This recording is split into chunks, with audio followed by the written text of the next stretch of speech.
Jaya Radha Madhava Kunja Bihari.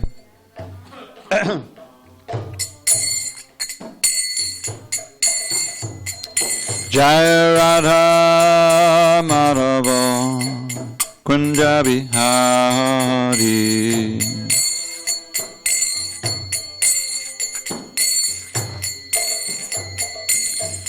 Gopi Janavallabha Girivaradhari.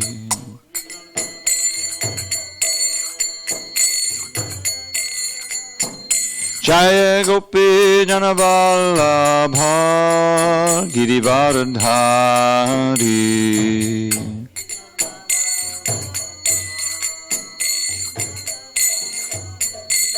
Yashodanandana Brajajana Ranjana.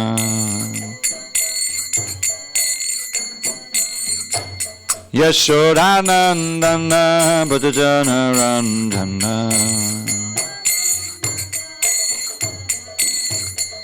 Yamuna Tira Vanachari. Yamuna Tira Vanachari.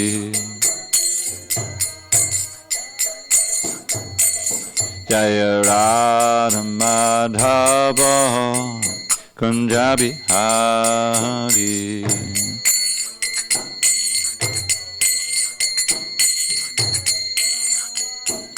Jaya Radha Madhava Kunja Bihari.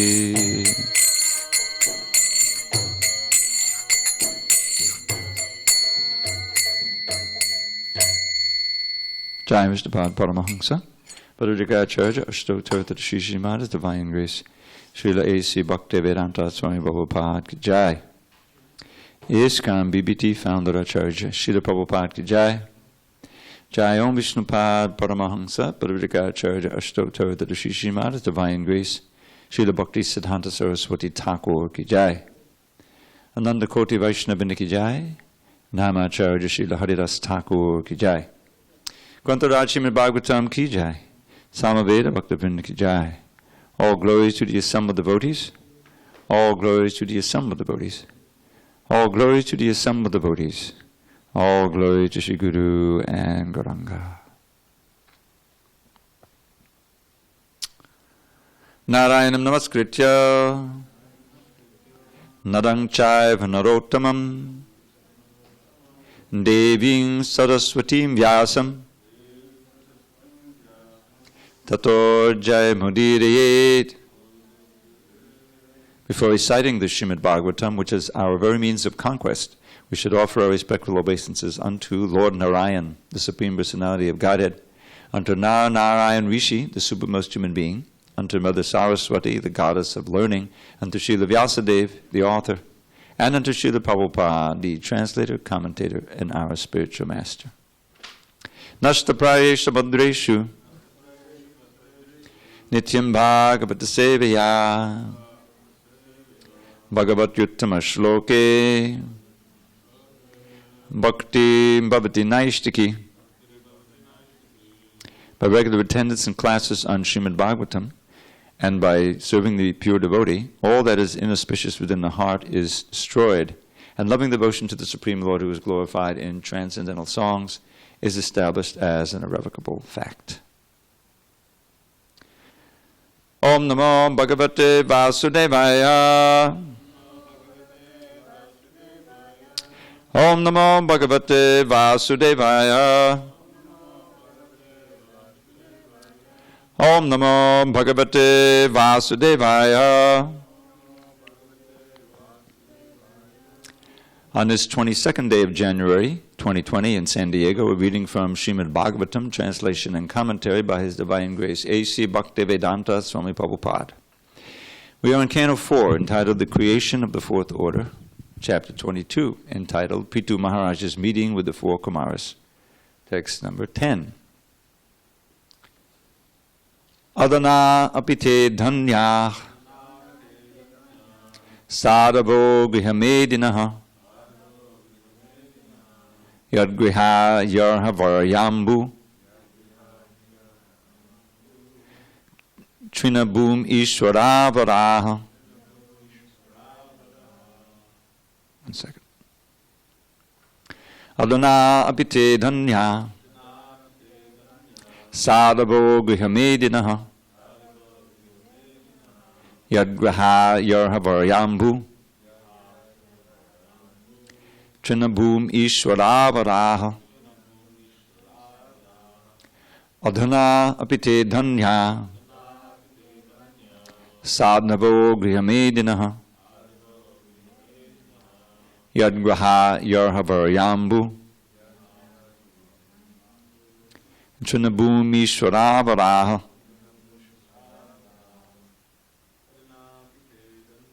Hadana apite dhanya Sadhavo grihamedinaha Yadgriha yarha varayambu Trinabhum Ishwaravaraha. Damara, you want to try? Not just yet? Okay, go ahead. Adana apite dhanya Sadhavo grihamedinaha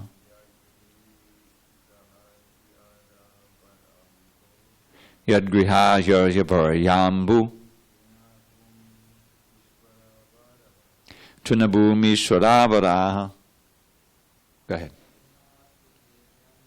Adana apite dhanya Sadhavo grihamedinaha Yadgriha yarha varayambu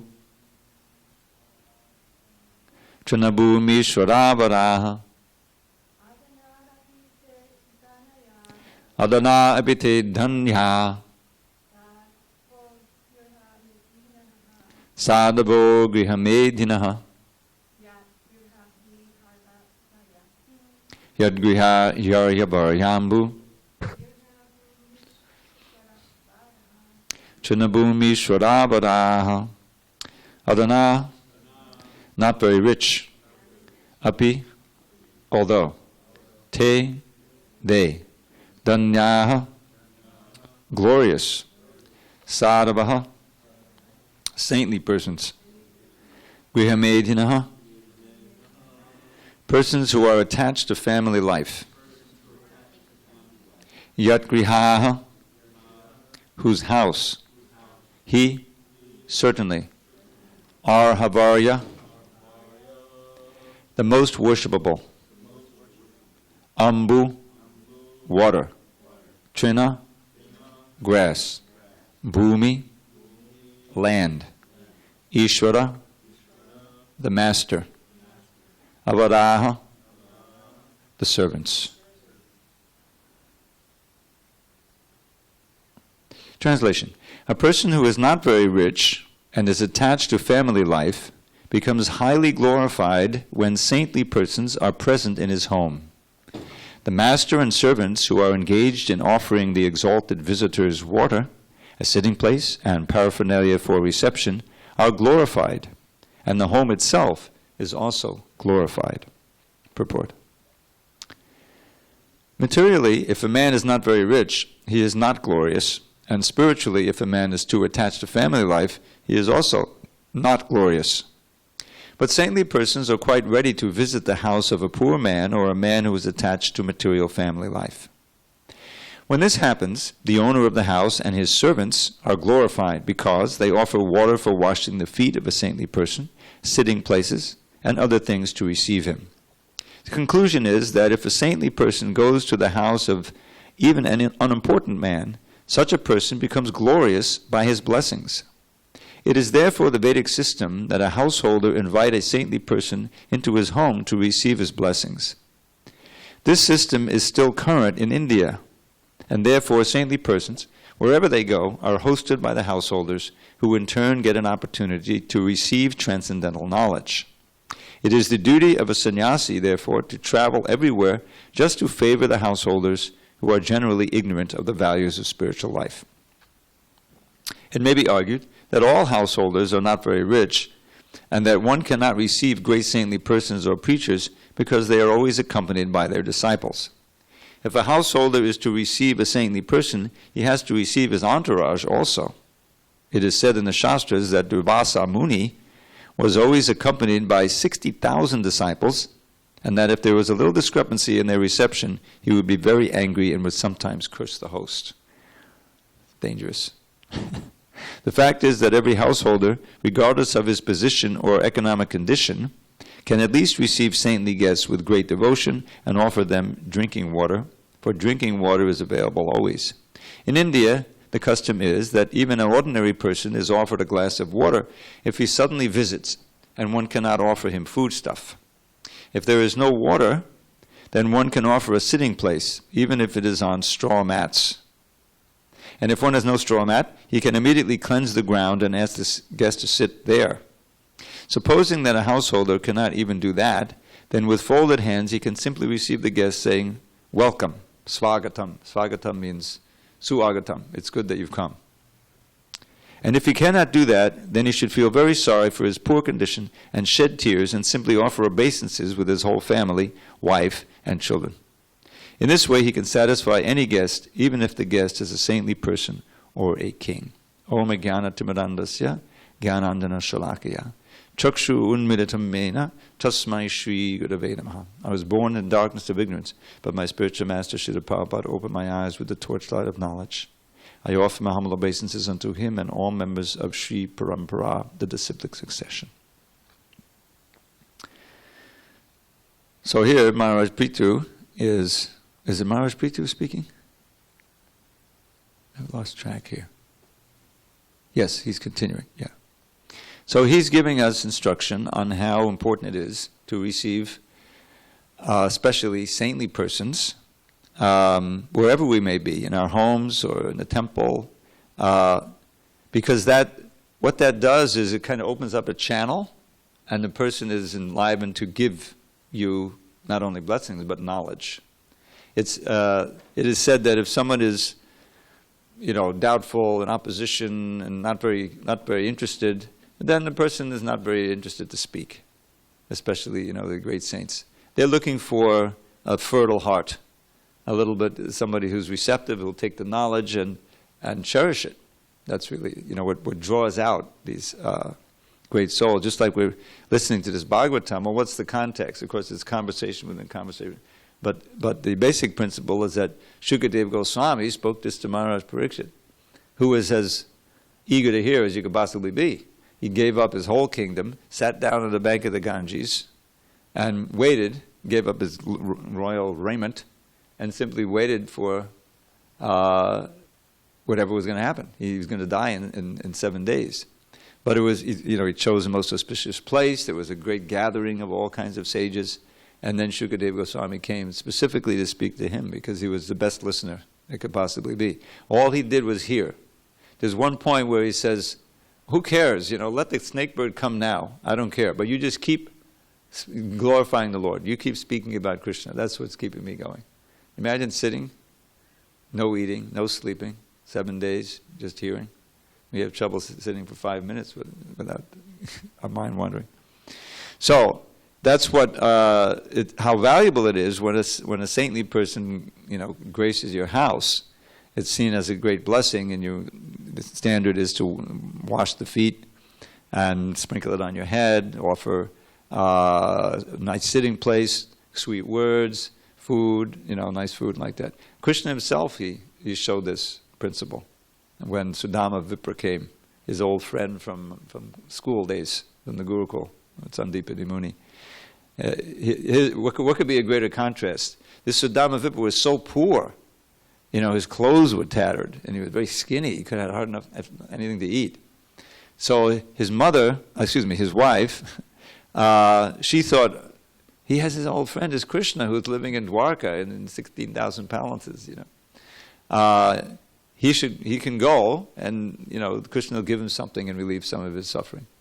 He didn't care. He didn't want to go for himself, but he saw his wife was in anxiety because of their conditions. Okay, I'll go.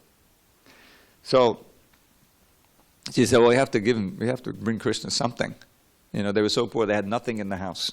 So she goes to a neighbor and begs the cheapest kind of rice, a little chipped rice, that's practically worth nothing.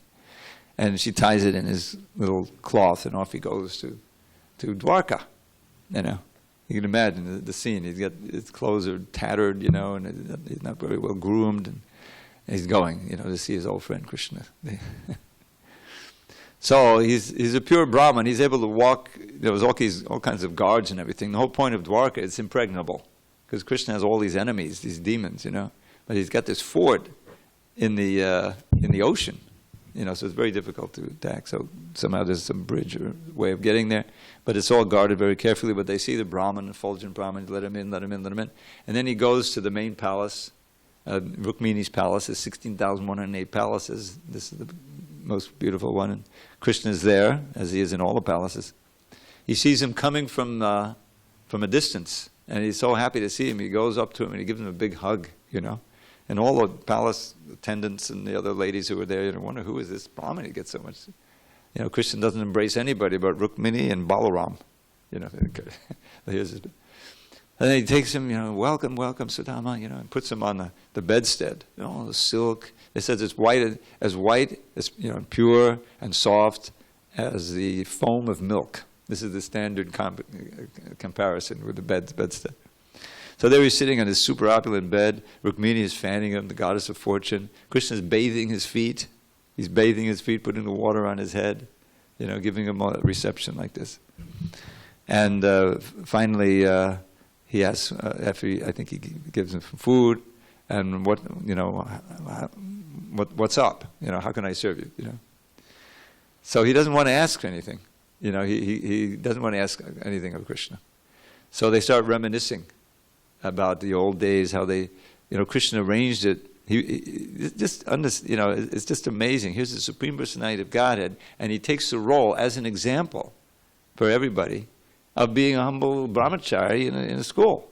That means he has to do menial service. And the standard menial service is you go out and you fetch wood for the fire. There's always a fire sacrifice about to happen, So it was their turn to go out, so they went out. But while they're out, in the afternoon, storm comes, huge storm, and they have to get in some cover, the storm is coming down. Night falls, they're still huddled in there, and they have to stay overnight, without any food, without anything.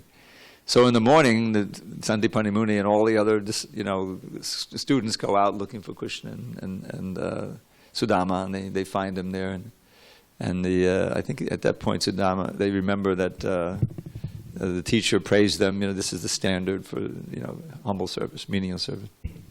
So after all that reminiscing, he took rest. Came the next morning, so it was time to go. So Krishna says, "You must have brought me something. What did you bring me?" In this, the environment. Imagine the palace, all the silks and the ivory and everything, jewels and pearls.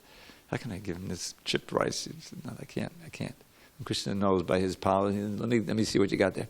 He starts eating it. He wants to eat some more. Rukmini stops his hand. There's all kinds of commentaries. I mean, the great acharyas, they've commented in detail on all his pastime. So why did she stop him?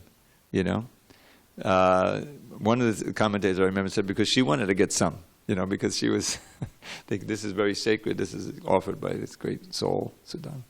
Anyway, visit ends and he's going off. He didn't get anything. He didn't ask for anything. Nothing was given, right? And so he said it was just a wonderful experience meeting Krishna and seeing him again. And he knew that if I got any wealth, that it would go to my head and it would ruin my Brahminical principles. He's got all this going on in his faith. Then he gets back home, and what happened? My little hovel is now a big palace, and there's all of these attendants that look like demigods. His wife looks like a goddess of fortune. Anyway, so he was given everything. So that's Krishna's teaching.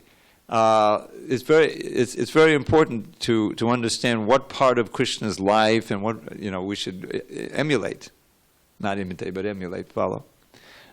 Certainly that with great respect, welcoming great souls, we should emulate that. But it's not that everything Krishna does is an example for how we should live. There was a few weeks ago in the Sunday feast that somebody gave a comment like that. It's a misconception. And you can see where that can get you. Yeah, Krishna showed us the ideal way to live. Let's have a rasa dance. Right? No, it doesn't work like that. the instructions of great souls, such as Krishna and other powerful souls, when they, when their activities comport with their instructions on how we should live, then we should follow the instructions, try to emulate them. Krishna gets up early in the morning, before Mangalarti, he gets there in time, Brahma Muhurta, meditates, does his sadhana, he meditates on himself. So that we should emulate, but not the rasa dance. That's a misconception. That's sahajiya thinking.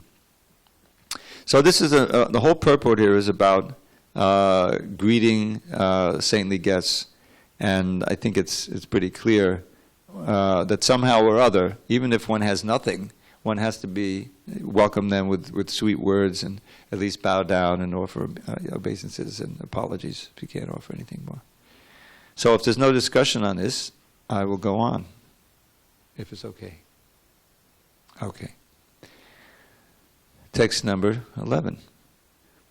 Vyala layadruma vaitesh arikta kila sampadaha yadgrahas tirta padiya pada tirta vivarjitaha.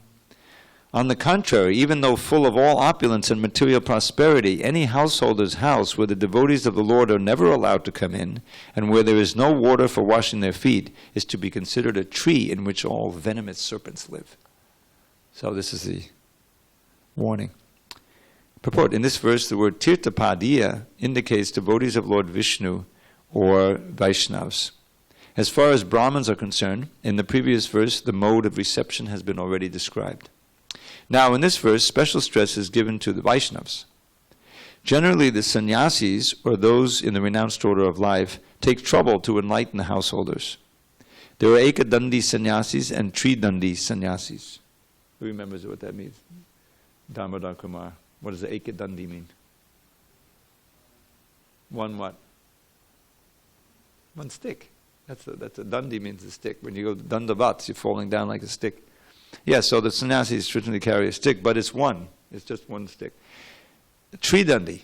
The Tridandi sannyasis are the Vaishnava sannyasis. They have a little other stick attached up at the top. You see? So that indicates body, mind, and words dedicated to the Lord. You see the sannyasis, if they're carrying the stick, it's rare. Then they'll offer the danda first and then bow down. Indicating, we're dedicating body, mind, and words to the Lord. But the Mayavadi sannyasi is ekadanda.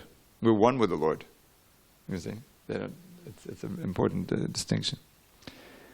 The ekadandi sannyasis generally follows Shankaracharya and are known as Mayavadi sannyasis, whereas the Tridandi sannyasis are followers of Vaishnavacharyas, Ramanujacharya, Madhvacharya, and so on. And they take trouble to enlighten the householders. Ekadandi sannyasis can be situated on the platform of pure Brahman because they are aware that the spirit soul is different from the body. But they are mainly impersonalists. The Vaishnavas know that the absolute truth is the Supreme Person, and that the Brahman effulgence is based on the Supreme Personality of Godhead, as confirmed in the Bhagavad Gita. Anyone know that phrase? Brahmano pratishtaham.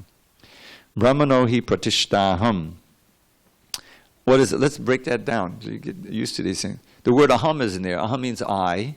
Pratishta means situated, resting on. Pratishta. Brahmana means Brahman effulgence. He simply emphasizes Brahman, the absolute one, undifferentiated Brahman effulgence, is certainly situated on me, says Krishna. Brahmanohi pratishtaham, very important phrase in the Bhagavad Gita. The conclusion is that Tirtha Padiya refers to Vaishnavas. In the Bhagavatam, there is also another reference to Tirtha Kurvanti Tirthani. Wherever he goes, a Vaishnava immediately makes that place a Tirtha, a place of pilgrimage. The Vaishnava sannyasis travel all over the world to make every place a place of pilgrimage by the touch of their lotus feet. It is mentioned here that any house which does not receive a Vaishnava in the manner already explained in the previous verse is to be considered the residential quarters of venomous serpents. It is said that around the sandalwood tree, which is a very valuable tree, there is a venomous serpent. Sandalwood is very cold, and venomous serpents, because of their poisonous teeth, are always very warm, and they take shelter of the sandalwood trees to become cooler. Similarly, there are many rich men who keep watchdogs or doormen and put up signs that say, "Do not enter, trespassers not allowed," in Prabhupada's favorite, beware of the dog, etc. He saw this when he came to America. Sometimes in Western countries, a trespasser is shot, and there's no crime in such shooting. This is the position of the maniac householders, and such houses are considered to be the residential quarters of venomous snakes.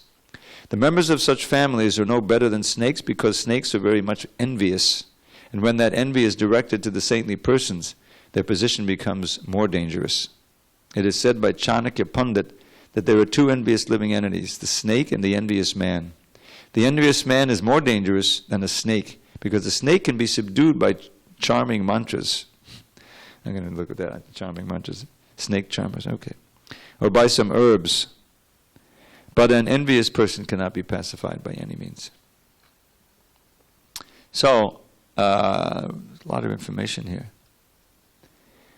So this is the other side of the coin, is when persons are not like, Srila Prabhupada went all over the world, and he was only refused to go in one country. You know what it was? Singapore. Somehow Singapore would never let him in. Unfortunate. There are devotees there now. But the whole idea is that if you're awake, you understand the position. The householders, say in India, they all know the philosophy, and they know that this is their chance to at least loosen the bonds that they've wrapped around themselves with attachments that has to do with the materialistic household life. So they welcome the sannyasis and other saints who come to the house, because they get the blessings and they get the knowledge, they get instruction, genuine instruction, on how they can loosen those bonds. And Prabhupada found when he went to India, when he came back and he had established a society and it was growing, and then he was welcomed everywhere. Everyone would invite him home. And he did many home programs in India, and even in very wealthy homes, and got a lot of support for the movement. But the big temples, the main temples that he built while he was with us, in Vrindavan and in Bombay and in Mayapur, and these were funded mostly by money that was collected in the West. His disciples were going out on books and doing a lot of book distribution.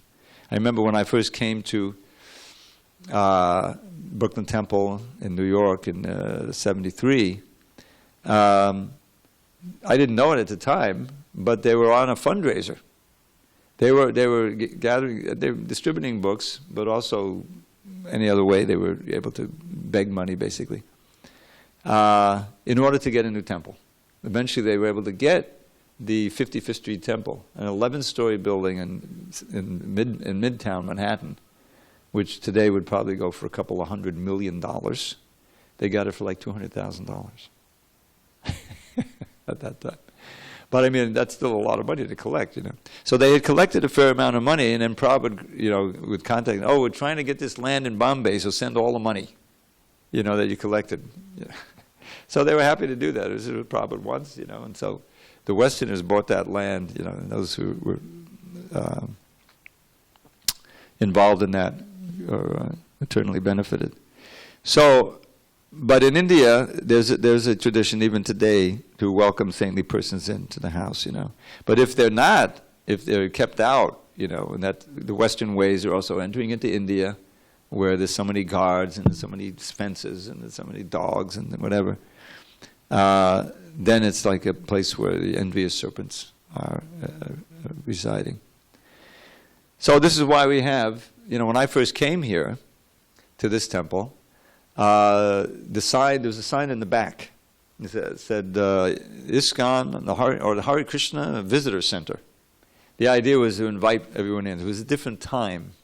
You didn't have homeless people walking around everywhere, And people who came in, there were a lot of devotees around all the time, during the day even. And they would welcome them. I kind of made this up, but I think it's a standard thing. The crest test. You ever heard of the crest test? Who's allowed in the temple? What to speak of who's allowed to stay in the temple? The fourth thing, crest stands for CRSS. Clean, respectful, sane, and sober. Clean, respectful, sane, and sober. But in those days, people would come in and not so clean, and then they weren't allowed to stay, like what to speak of the others. But when you find someone like that, a guest is prasadam, welcome in, and you get, this is what the temple is. That temple was in those days. It's a little more difficult now because there are a lot of people who don't meet those criteria. But Prabhupada wanted the temples to be places, of access to Krishna. The holy name, prasadam, the devotees, and especially knowledge. People come, and kirtan, knowledge, all these things. And this is how the movement grew. You find a different kind of atmosphere there. It's not the atmosphere you go to Target or you go to, there's so many places where a bar. It's all, if you think about it, they're just trying to get in your wallet somehow or other. Somehow to make money. It may be very friendly. They greet you like we go down Harinam, right? Sometimes we had a big Harinam and this New Year's Eve, and we had another one before that. So they have these restaurants. Sometimes there'll be a greeter out there, right? Always a lady, young lady, and she'll smile, and you come by. So the idea is that it's a distorted reflection of this. Come on in, you're our guest. Thank you. Please sit down, And here we will feed you, like that.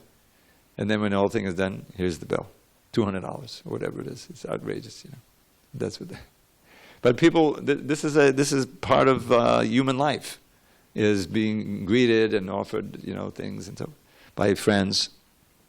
But it's all perverted in the modern age, it's modern capitalist society. But the genuine welcoming mood, where come in, you have something to give. Of course, it's a little reversed here. You come here to find the sadhus, and find the sages who can give you knowledge. But in the household life, we're so fortunate. So-and-so sannyasi has come. Let's greet them and get some blessings and so forth, and give whatever we have. So that's a very important lesson we're learning here. How important it is to welcome those who can enlighten us.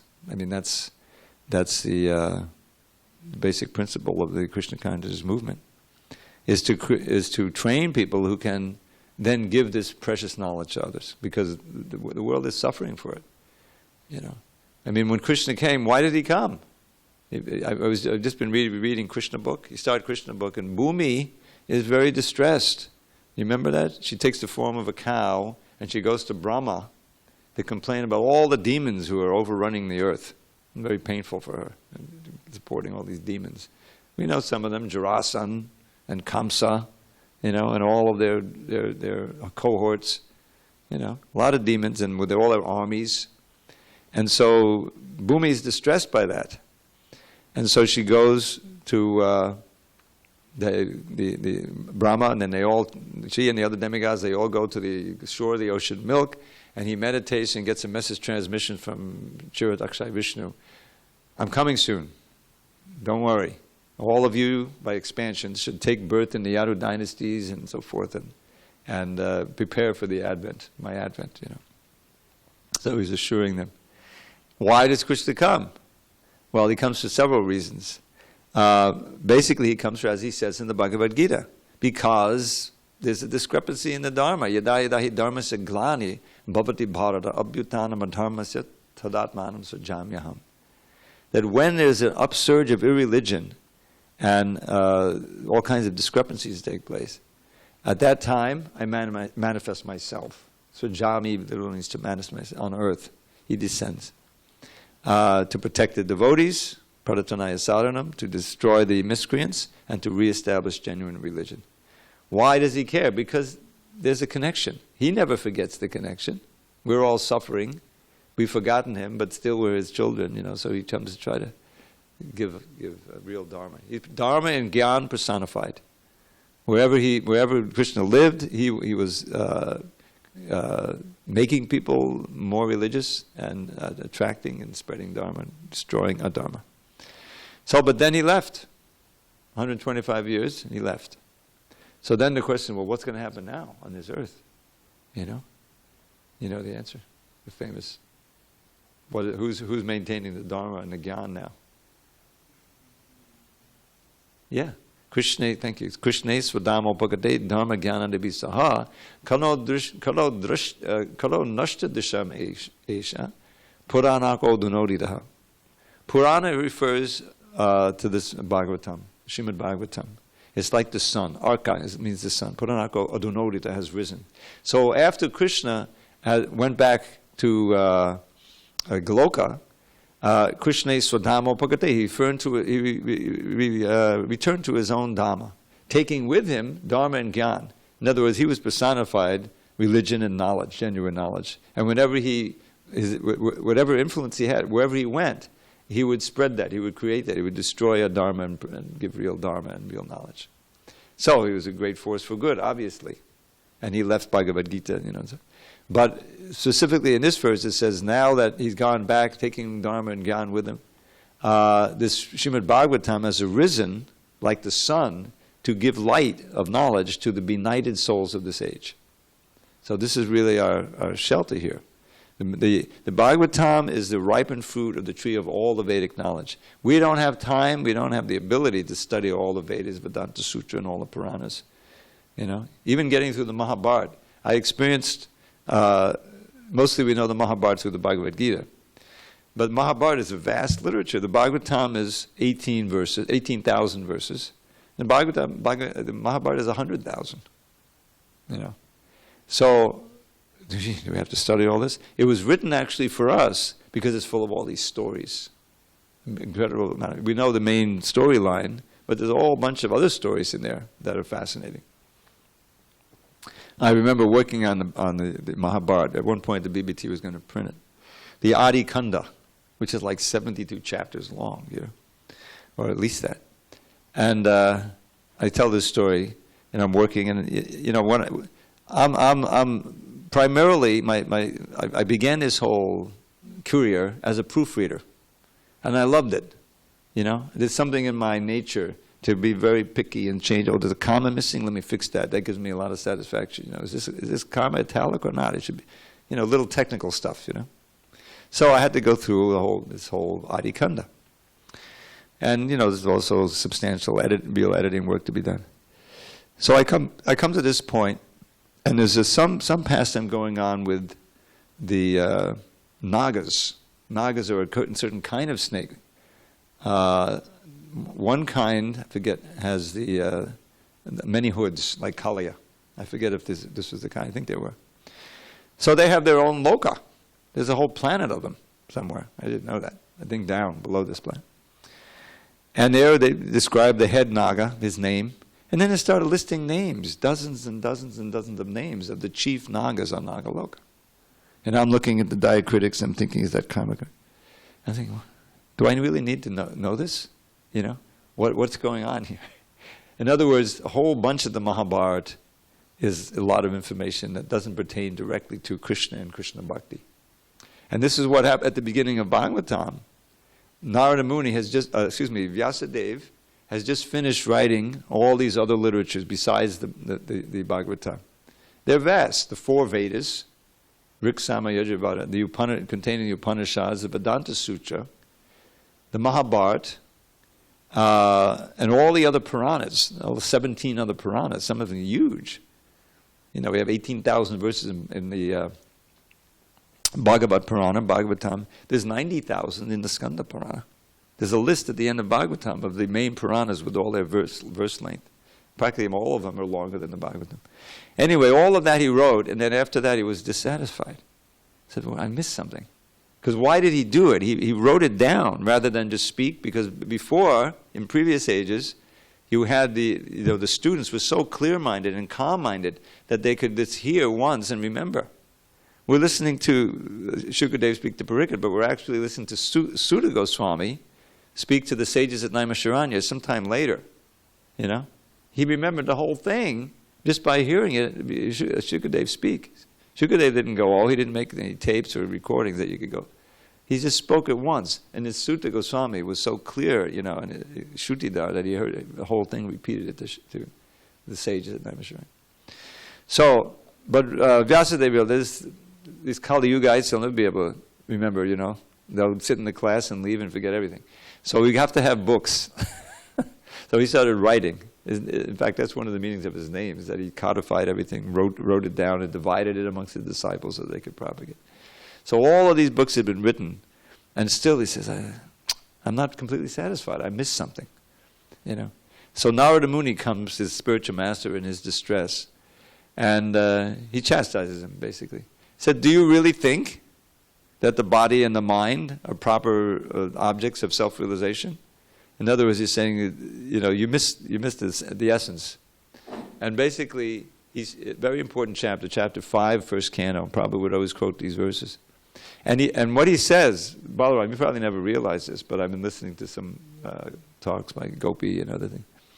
The very first instruction, when he starts giving him his real instruction on writing the Bhagavatam, he says, Nayad vichas chitta badang hare yasho jagat pavitram pragunita karajit tad bayasam tirtam ashanti manasam nayatta hangsam niramantu shikshya. He says those words, very nicely composed, chitta padam, means literally very expertly put together. But if they don't glorify the Lord, you know, Krishna, then they're like unto a place of pilgrimage for crows, you know. And the hunksas, the swan-like devotees, they don't go to those literatures. So he's speaking about what he already wrote. Even though Mahabharata has so much about Krishna and his Gita is in there and there's so many things. But he's saying relative to what I want you to write, the Bhagavatam, that's, you know, the version. You know, you've given them so much karma kanda. Right? There's a whole part of the Vedas that's do this, sacrifice at this time, you know, and get the priest, chant the mantras just right, and you'll go to heaven. You'll get to play in Nandananda in the garden, and that's Indra's place. And there's great descriptions of that attracting you there. Now the strategy was, okay, we'll keep them in the Vedic paradigm, because when they chant these mantras, some of them are Om, you know, and to Vishnu, he's always worshipped, so at least they'll worship Vishnu. Bridge preaching. In other words, we can't give them straight Krishna consciousness, so we'll give them something that'll, you know, has a little Krishna in it, and maybe they'll come, maybe it works. But he was dissatisfied with that, and Narada Muni says, yes, because you didn't give it. On the other hand, Tad Bhagavasargo Janazaga Vipilavo Yasmin Patish Logam Abadna Bhatyapi. This verse is so important. Prabhupada took an inspiration from this verse, put it in his preface. The preface is a part of a book that says why I wrote it. You know, this is how I came to write this book. So this verse was so inspirational for Prabhupada that he meditated on and put it in his preface. And what it says is, on the other hand, that what is it? Tad Bhagavasarga. Bhagavasarga literally means a literary creation, a literary work, which is meant to bring about a revolution in this world's misdirected civilization, you know, and which glorifies the Lord who can purify the world, Krishna. In every verse, even though every verse may be not so perfectly composed, you know, but it's pure. Then the great sages and the devotees, they relish that literature, they chant it, they hear it, they respect it. So Prabhupada, he understood, yeah, you know, English was his second language. He says that right in the book. And he says, I understand it will surely fail. But because of this verse, because my intention is pure, those who are pure in heart will hear it and relish it and will be successful. And to write those 3 volumes, all his own, he had no money, you know. He begged enough money to start writing the first book. He somehow published that one, used that one to go around to door. These verses, people would open the doors. And he would beg some more money, but again, print the second volume. It took him like 4 or 5 years to print those 3 volumes, you know. Amazing paper. I have a set, original set, not a facsimile set, that was from 1965, you know. And the paper is holding up much better than any of the books printed that we're printing in the BBT. That book is only almost 60 years old. And there's the paper, and it's in perfectly good shape. It must be coated paper. Maybe it's because it's subject matter. Anyway, Prabhupada was so eager to somehow spread the knowledge in those books. Only when he had them did he come to America. He felt he had the first stage of that brilliant sun that was ready to give light. And then when he had a chance, he had Hayagriva go over it and make it better English, you know, had more effective, set up the press, and I've been, you know, working on it ever since, putting out all these books. So that's the advantage of having a pure devotee who's on fire to spread this knowledge. The urgency of it. The world is obviously going, to hell. I mean, it's worse. It's getting worse and worse. You have people who are like basically fascists taking over this country, that country, this country, that country, and even in danger of this country. And that means as hard as the heart can possibly be, absolutely no empathy, just rounding up who you think your enemies and torturing them and throwing them in the fire, That's what the fascism is. It's like as low as you can possibly go. We don't even see any demons that crazy in Krishna Lila. Like Jarasandha, he was very respectful of little Brahmins and everything, Although it's true that he had all these kings he captured and he was going to offer them to Mahabhairava in a fire sacrifice, so I guess he was pretty close. But the point is that, again, the countervailing force is this movement which personifies Krishna, who is whose mission is to save all people. Even the demons, they're originally devotees, but somehow they can be prevailed upon because it's just a covering. Someone may be very demonic, but he can be turned, and we've seen that in Chaitanya Lila and Krishna Lila, that they can be turned into devotees. I always recount that when I first read the Bhagavad Gita, I read came on the 16th chapter. It's all about divine and demonic. Most of it's about demonic, And I said, okay, now I can relate to this. This is who I really am. I have so many of these qualities. So, but anyways, hopefully some of them have been cleansed away. All right, any comments or questions on these verses? Okay, all of that fire and brimstone. We'll end with something really sweet. How about that? This is a verse by Raghunath Das Goswami. You may have heard it before, but like all these transcendental vibrations, they're ever sweet. So first of all, so we understand, everyone understands, when we chant Hare Krishna mantra, we're chanting to Radha and Krishna, right? Hare is Hara, the evocative form of Hara. Hara is goddess of fortune. It means she takes away Krishna's mind and his heart. She is stealing. And of course there's Krishna and Rama. We just read today a quote from Bhaktisiddhanta, how that Rama is also Krishna, thought of as the reservoir of all transcendental pleasure. Okay, so here's the verse. Radheti nama navasundara sidhu mugdham. Krishneti nama madhuradbhuta gadha dugdham. Sarvakshanam surabhiraga himena ramyam. Kritvat daiva pibame rasane chadarte.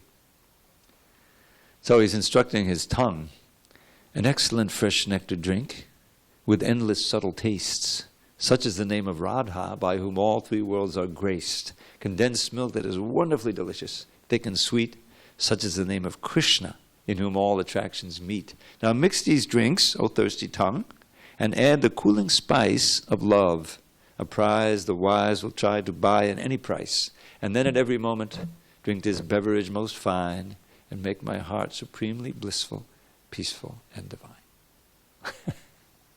All glories to Srila Prabhupada.